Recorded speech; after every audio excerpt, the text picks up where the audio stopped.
This should be okay. Okay, so my name is Thorstein Nordby. So I'll be talking about the blueprint for scaling B2B technology and service companies. So quick intro about me. So founder of Netly, we are a B2B growth consultancy. We're very focused on helping B2B tech companies in the Nordics. We want to expand to Europe, but I've had experience with working with over roughly 40 companies in the Nordics. Been a HubSpot partner since 2015. I put a lot of stuff similar to this on my LinkedIn, so I'm happy to share and connect with you there, and I'll share more content like this there. So just find me and search for my name there. Today I'll try to condense 10 years of B2B sales and marketing lessons in 30 minutes, what I've learned, the mistakes I've done.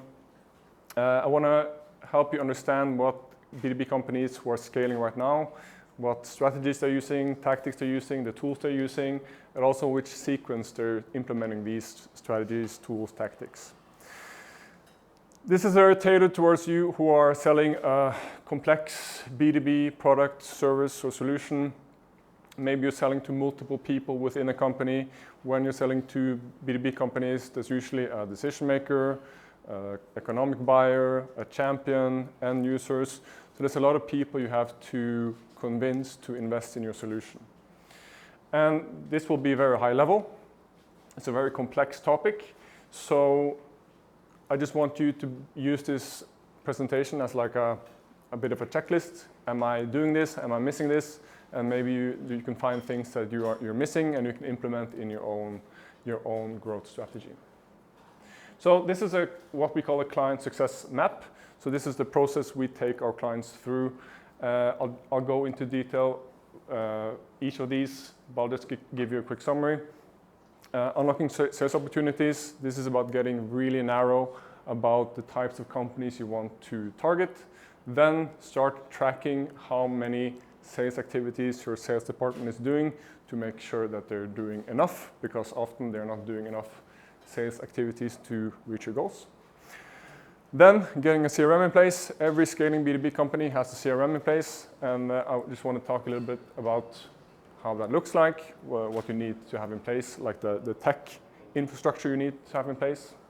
Pipeline expansion. How do you use marketing and what type of marketing campaigns you can use to get more people to know about your company and have more sales opportunities for your sales department. Then profitable capacity, how you should build your marketing in-house when you start to grow, and then how you grow even further by doing just more of the same. So unlocking sales opportunities.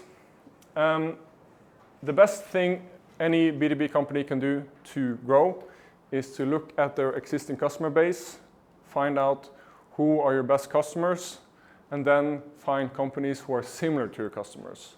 So that makes sense.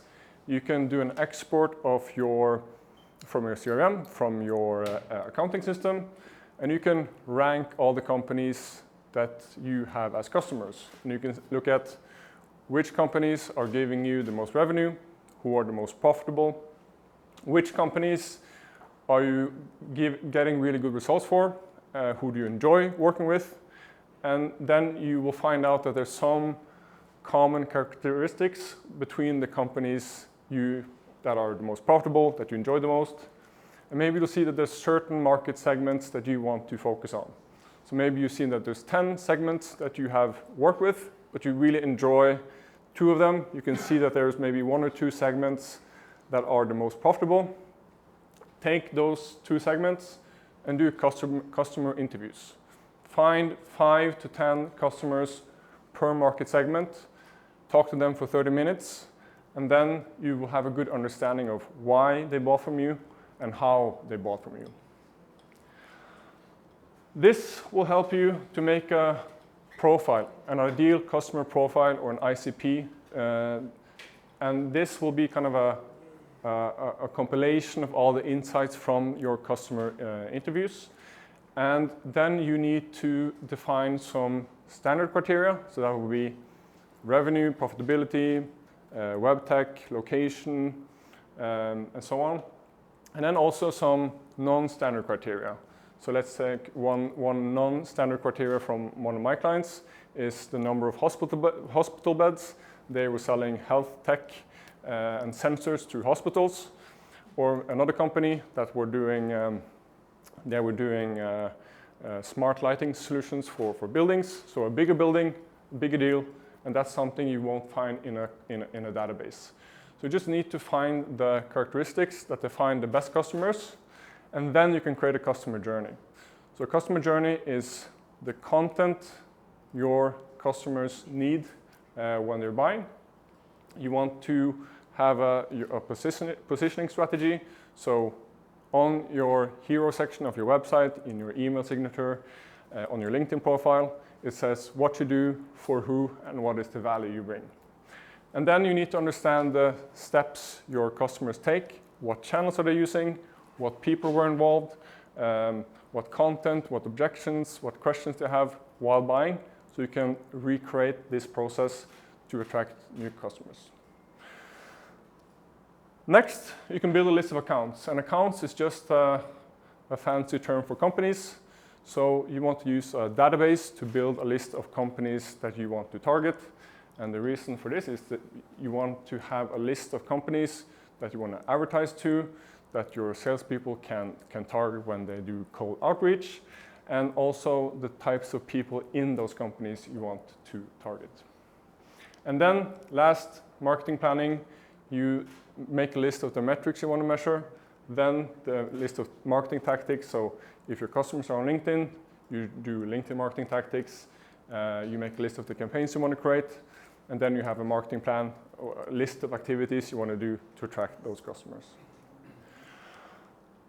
And every company we work with, they're very afraid of getting too narrow. They want to try to capture the whole market. But I just want to urge you to try to get as narrow as possible.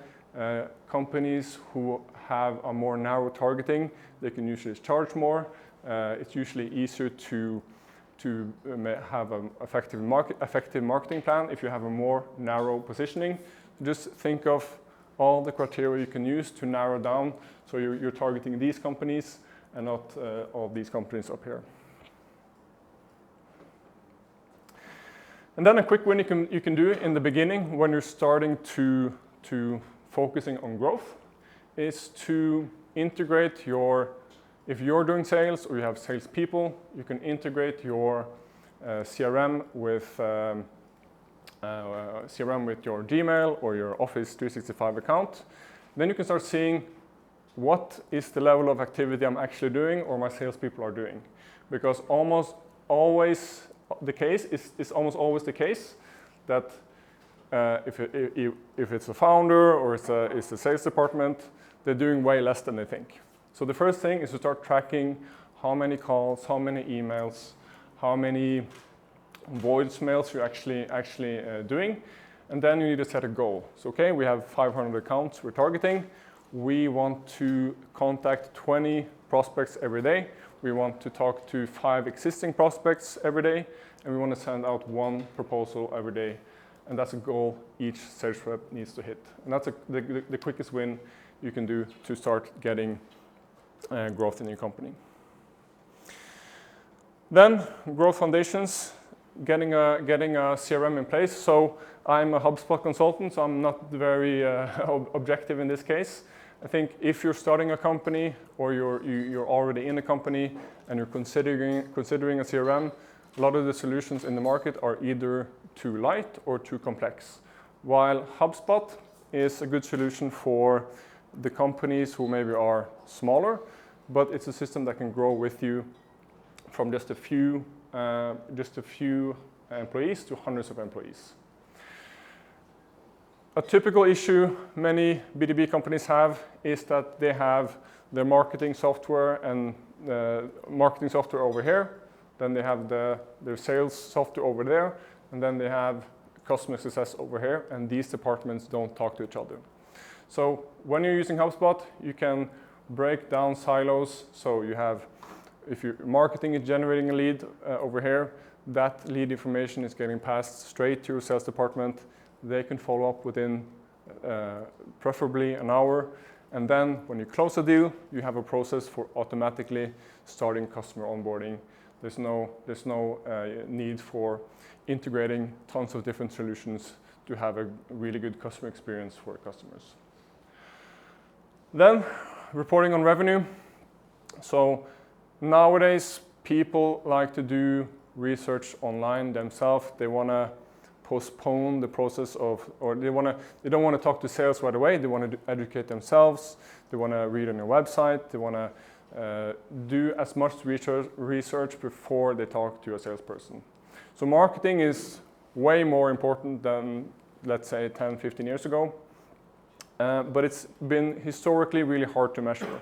But if you have everything in one system, if you're doing LinkedIn, organic, you're doing social, search engine optimization, you're doing content, all of these touch points can be tracked, and it's way easier to see which of these campaigns, which content is actually leading to revenue. Then, website integration. So if you have a website, well, obviously you have a website, but on your website, in many cases, companies treat websites as like its own separate thing. And there's no integration between the website and the CRM. So if somebody is getting ready to buy, and they want to buy from you, they want to get in touch with you, you would be surprised how many companies actually have a very they have no integration between their marketing, their website and the CRM, and leads do not get passed to sales. You need a good integration between your website and your CRM. Then sales enablement. So if you have the same CRM for all your salespeople, then you can build assets that make them more effective in the sales process. So I already mentioned the tracking of sales activities. What's really common in big B2B companies is that salespeople just let loose. They can do whatever they want. There's no structure when it comes to writing emails and so on.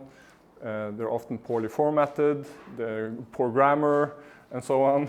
And if you make a library of sales assets, so emails, voice scripts, or cold call scripts, then you can start seeing patterns in what sales activities are leading to meetings. So if everyone is using the same email templates, you can really start getting a lot of data about which emails, what kind of campaigns, sales campaigns is working the best.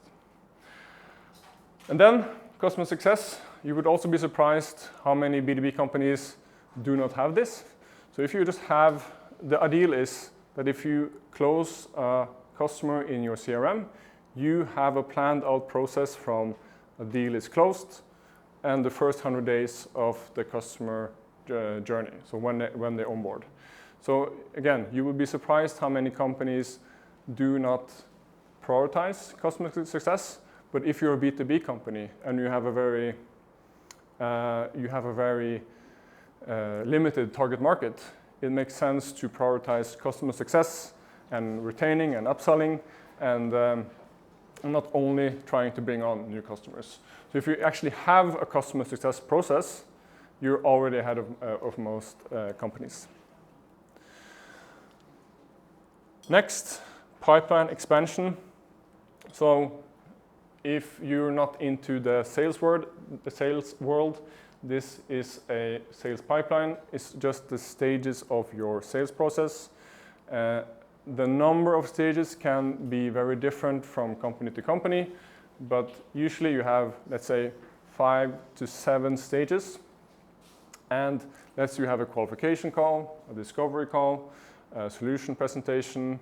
Those are open stages. And then you have the close lost and close won stages. A healthy B2B company has a closing rate of 20%. So if you need 2 million in revenue, you would usually need something like 10 million euro in open pipeline to reach your goal of 2 million. So when it comes to modern B2B marketing and sales, you can kind of summarize it in this way. Nobody can buy from you if they don't know about you. So you create awareness about your company. That can be social media, paid social, YouTube, and all these different tactics. Is essentially about educating the market. And then you capture demand. So people who are actively buying, you capture them when they are in an active buying process through these tactics here. So that's where you sell. In my experience, there's a million ways to market and get customers and build awareness. There's a few types of campaigns that work really well in my experience. So if you want to get new customers in a non-salesy, non-pushy way, these work really well. Market research. So if you want to reach out to people in your target accounts, so if you want to talk to CTOs in the Balkans, for example, you can invite them on your podcast, or you can feature them in the blog post, and that is a great way to build awareness. And you can also get access to their network. You tag them on LinkedIn. They will see your content. Their network will see your content through by tagging them. You can do virtual events. So a great way to build a lot of awareness quickly is to invite experts in your field to a bigger virtual event. It can be doing executive events, so inviting executives to a physical event for networking, for doing like a fireside chat and a free dinner, and that's something people can attend for free. Topic clusters. This is creating content around a very specific topic you want to be known for. So if that's something that's highly searched in search engines, this works really well. And the way smart scaling B2B companies use this content is that they take long-form content, and they split that video or that text into short-form content, and they use paid advertising to distribute that content to their target accounts. Another smart way B2B companies do is to do what's called assignment selling. So if you have a campaign, you have an event, you have a new piece of content, they will work together with the salespeople to proactively go out and send cold emails and kind of use that as a way of private advertising. So they will kind of ally themselves with the sales department, who will do outreach to stakeholders in the target accounts with the invitations, with the content that they've produced. So the fancy marketing term for all of this is account-based marketing. So you do marketing, but you do marketing with the lens. So all the marketing you're doing, you're targeting towards a list of accounts. So you can do this with any CRM out there. I've just taken some pictures from HubSpot. You upload the list to your CRM, and then you will see, okay, I have 53 accounts, I have so and so many deals, and then you can sync that list to your LinkedIn. You can advertise only towards the companies that are the most relevant for you. And the benefit is, of course, that you're only advertising to companies who might buy. You're eliminating a wasted ad spend. And a cool thing you can do is you can also go into each account and see, okay, the CMO and the CTO, they're very engaged, but the CEO, they are not engaging with our outreach, our messaging, our website at all. Maybe we need to change our approach to get the whole buying committee. That's also just a fancy term for the group of people who are evaluating your solution. Then, profitable capacity. This is, in my opinion, as a consultant, if you're growing a lot and you want to continue growing, you should not be dependent on agencies and consultants. The ideal is that when you start growing, is that you build your marketing team internally, and you use consultants as a way to transfer knowledge inside your own company.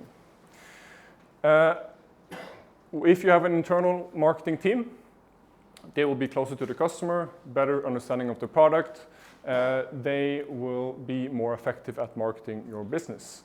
It will cost less. It will also foster better collaboration between marketing, sales, and customer success. And also, it makes your company more valuable. And then when it comes to scaling, so now you have a system to acquire customers, to close customers, to do customer success. So how do you continue growing? And it's actually, the answer is quite boring. You actually just do more of the same. The way at least the companies I have worked with, is just that they do more of the same, but they do it better. So the way these companies grow is that they either expand to another channel, so they take the same content into a new channel. So you were active on LinkedIn, but now you're going to focus more on, you're going to add YouTube as well. It can be entering new markets. So I'm a big fan of getting really narrow with which types of companies you target. So you start really narrow, and then you pick another very narrow niche, and then you stack niches, and you build from the bottom and up. You can also do localization. So if in addition to adding new market segments, you can also just localize all your content to another language. That's also a big way many companies expand. It might be that you don't need to get new customers. It might be that you just need to expand relationships with existing customers, because some customers, some companies are so big that they can be a market in itself. So maybe there's a business unit, there's an office in another country that you haven't worked with, and maybe that should be your focus. Another way to grow is just to increase the input of your sales department. If you have 4 salespeople they contact 80 people every day, so 20 prospecting actions every day. Just add a 5th salesperson, and then you're doing 100 prospecting actions, and the output will probably be bigger and better. And it took me a long time to learn that growing is actually quite boring. It's just doing more of the same over a long period of time. So just doing small tweaks to what's already working over a long time, that's what really helps companies grow. So just to summarize, if you have a B2B company and you want to scale, start with getting really specific on the target markets you want to serve, and you should probably get more narrow than you're comfortable with. Then start tracking the sales activity you're doing.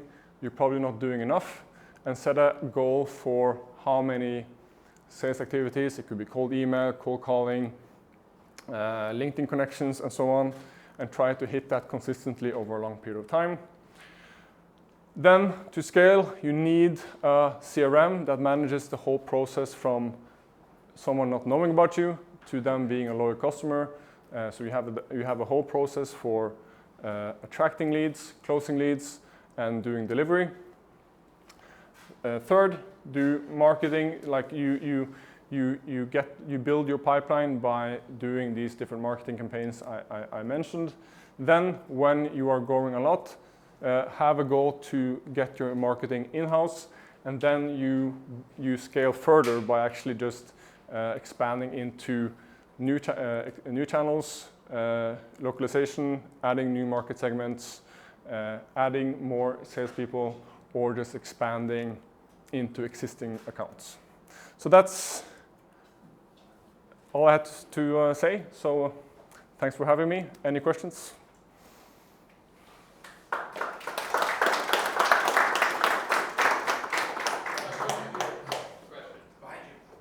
When do you start implementing a process like this? Like, how early is too early versus? Okay, so the question is when I start implementing this process. So should a B2B company start? So the revenue level, I think the clients I work with, usually like 5 to 10 million euro. I think especially the first slides with the marketing segmentation and all that stuff, I think that's something every company should do. But I think especially at like 5 to 10 million euro, then that's when they need like all this structure in place to scale. So yeah, that's in general what where this becomes really important.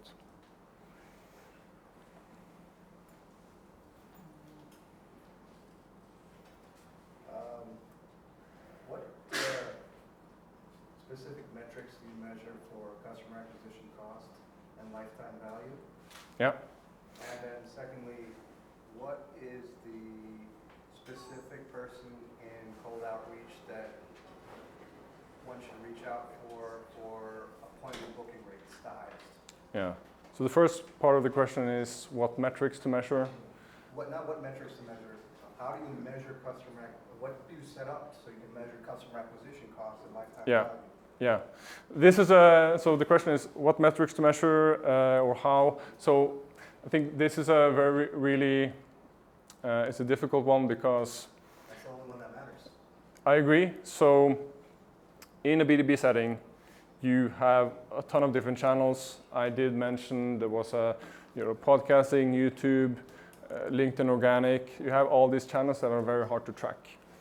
And you don't know specifically what channel might be contributing to revenue the most.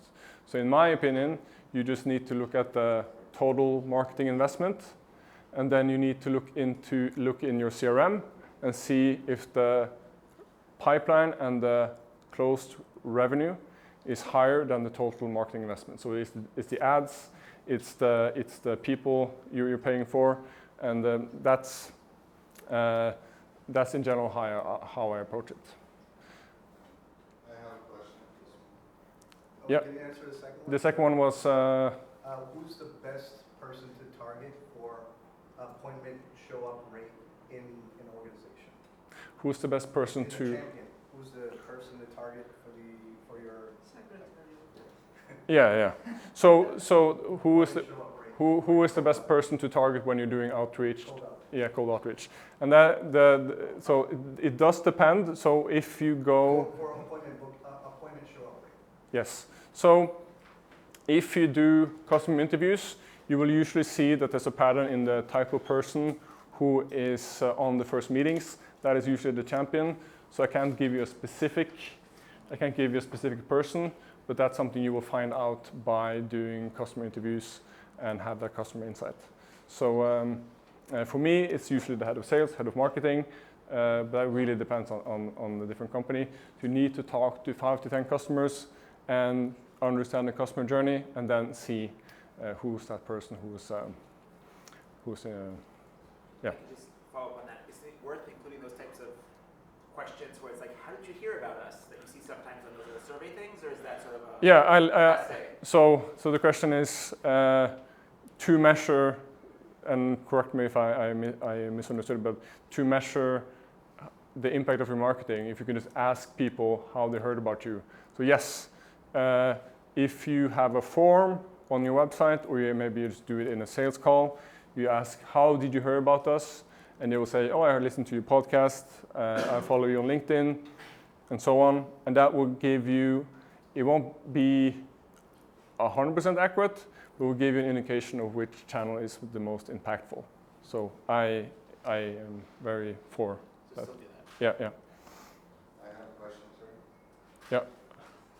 You said that we'd be surprised by how many companies that are starting out have a poor integration between website, Yeah. CRM system, and marketing. Yes.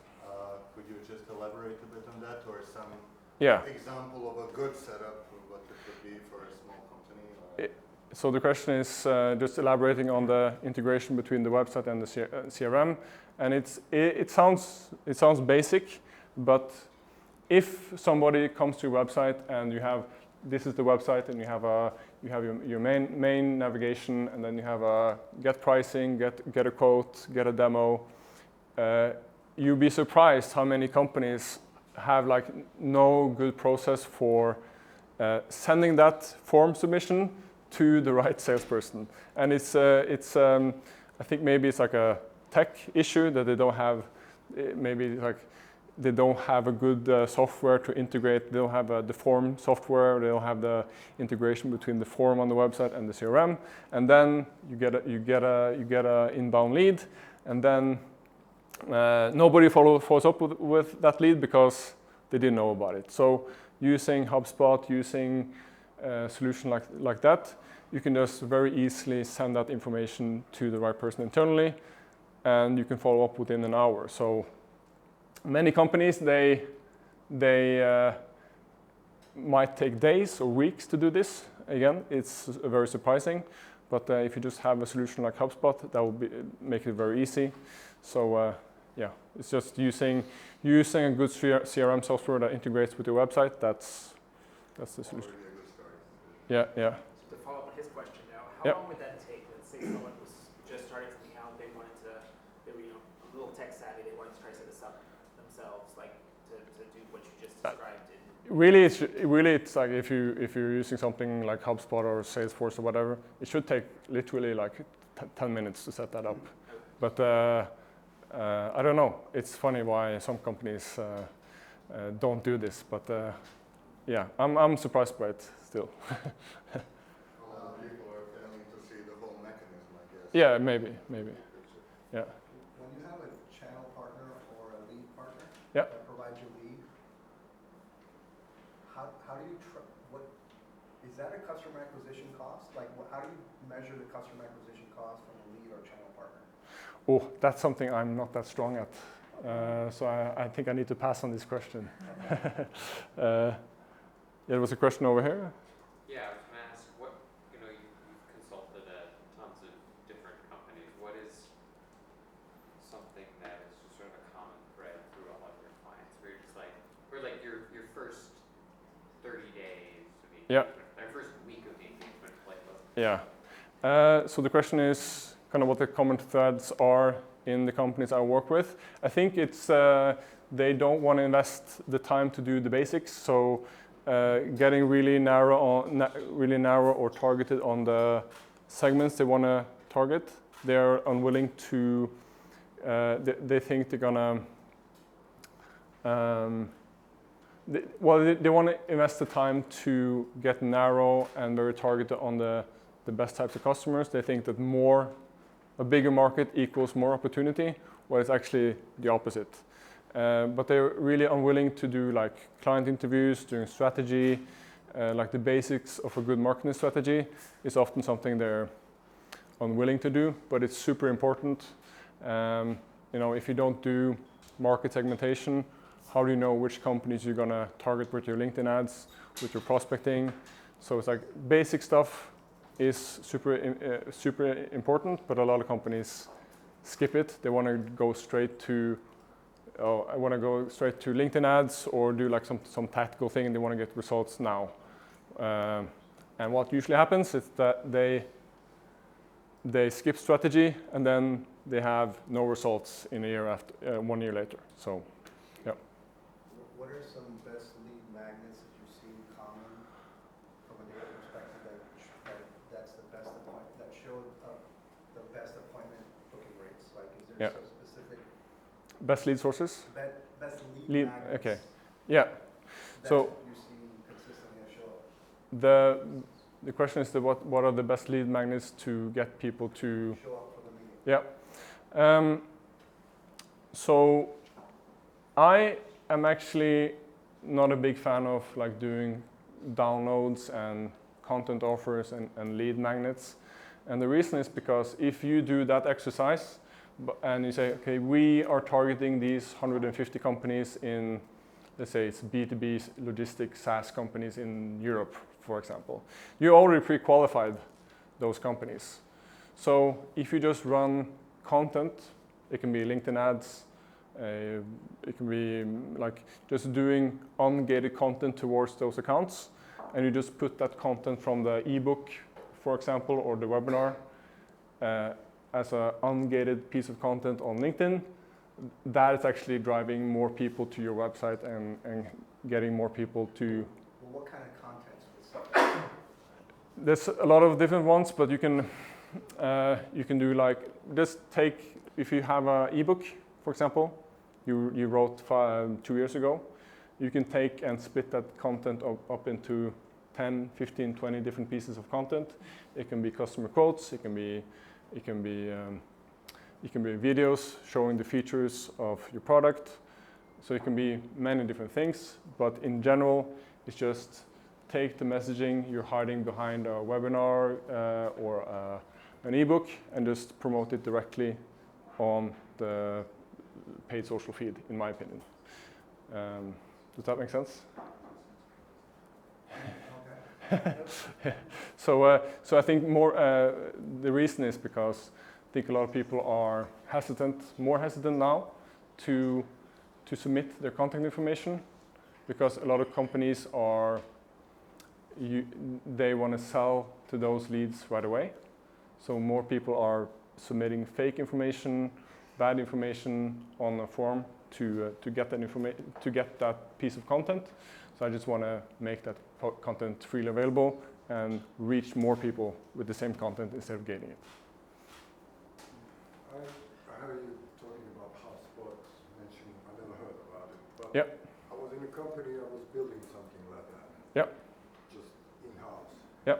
One of the things was we knew our competitors, Mm-hmm. and we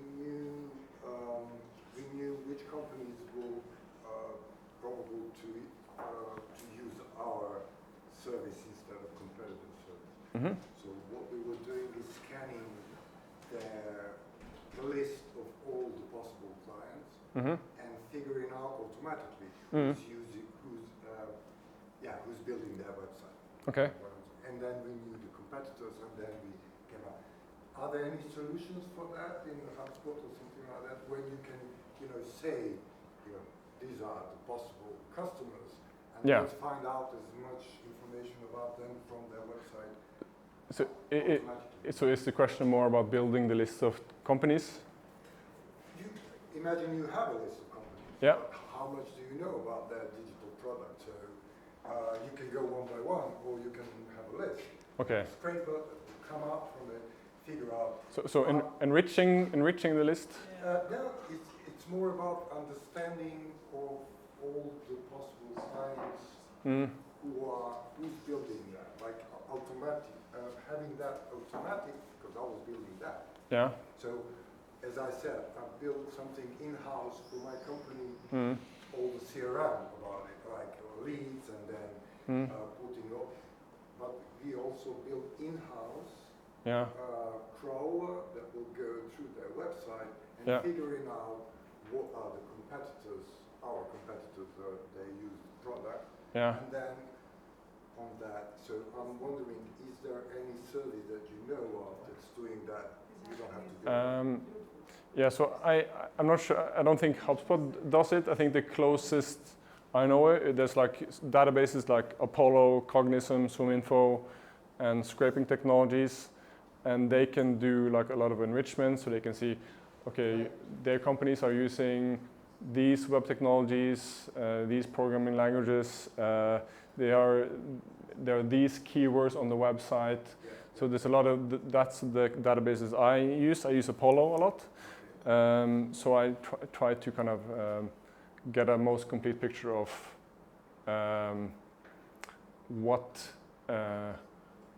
in addition to location, revenue, profitability, number of employees, all that basic stuff, if there's like additional information I can use to narrow even further down. So I don't think there's anything in HubSpot like that. So I usually go to these databases and build with is also yeah. When you talk with potential clients and you feel they are too small for your service, do you have any CRM that you recommend that is a nice segue to HubSpot? So the question is, if they're too small for our services, if there's any other CRM. So I would probably still recommend HubSpot, because you can. If you're one person, you can still use HubSpot, and when you're 100 people, you can still use HubSpot. And I'm not going to say that it's the only solution, but it's the one I know, and it's really good. I think Pipedrive is good. I think that's the one I would usually recommend if HubSpot is not an option. So I think that's the first I would look at. Yeah. I know it's a kind of broader question, but I'm just curious. How do you help companies you work with to increase conversion rates on sales? And like, is there any insight you have about it? I know it's subject to itself, but I'm just curious because by the end of the day, they need to close, right? Yeah. So is there any kind of insight there you have? So the question is what you can do to increase sales conversion rate. Yeah. So many things. I think back to the first slides with just getting more narrow on the target market. That's one thing. Usually there's some basics on the website that many B2B companies do. I'm not going to say wrong, but that's less than optimal, and that's just making it hard for visitors to request a quote, get pricing, like basic stuff like that.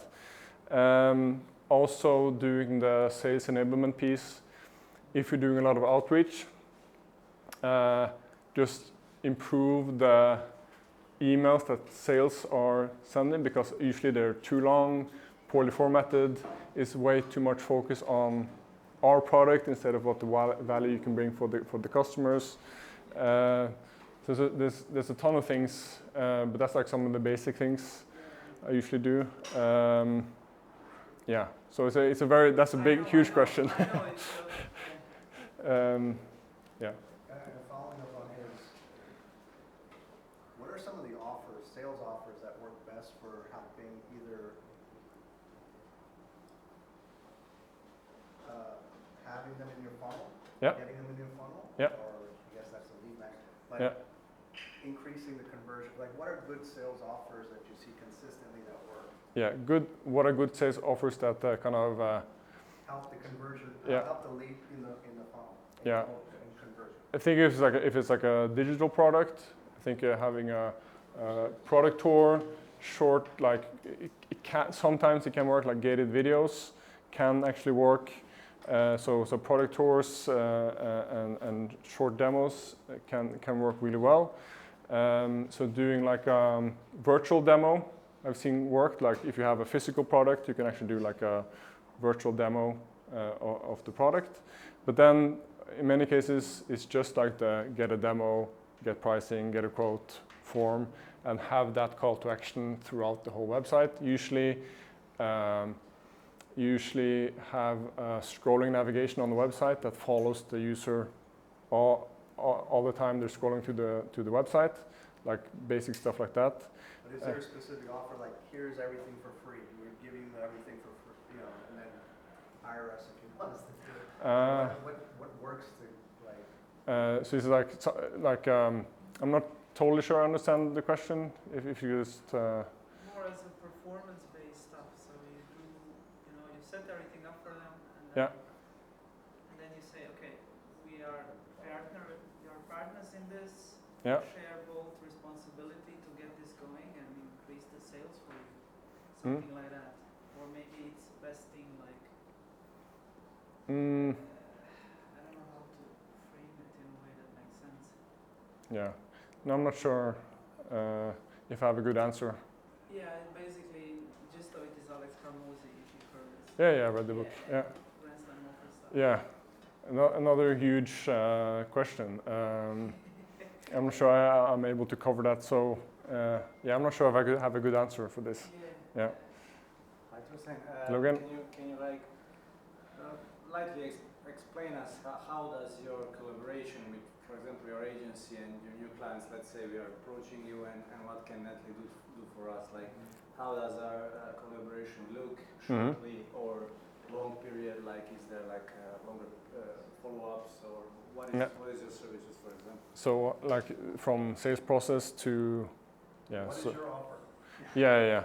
So our offer, our focus now is quite narrow. It's on maritime tech companies, which is a big thing in the Nordics. So our offer is adding like 10 million in revenue, or in like a contract value in the next 12 months. So we will take this process and just implement the process I walked through for those types of clients. So they're already doing maybe 10 million euro or more, 10 to 30, and then we implement this whole process for those companies. So they're doing well, but they want to accelerate and go even further. So they have a great product, but maybe they have a technical founder, and they're not experts at selling and marketing, and then we add this 5-step process to grow. Yeah. Any more questions? Is that a performance-based offer, or is it like, hey, look, you pay us a flat fee? There can be performance-based. That depends on the client, how risk averse or yeah. That's something we do for some clients, but that's really dependent on the client, because then that's a more complex cooperation. Yeah. Any other? Don't think so. Yeah.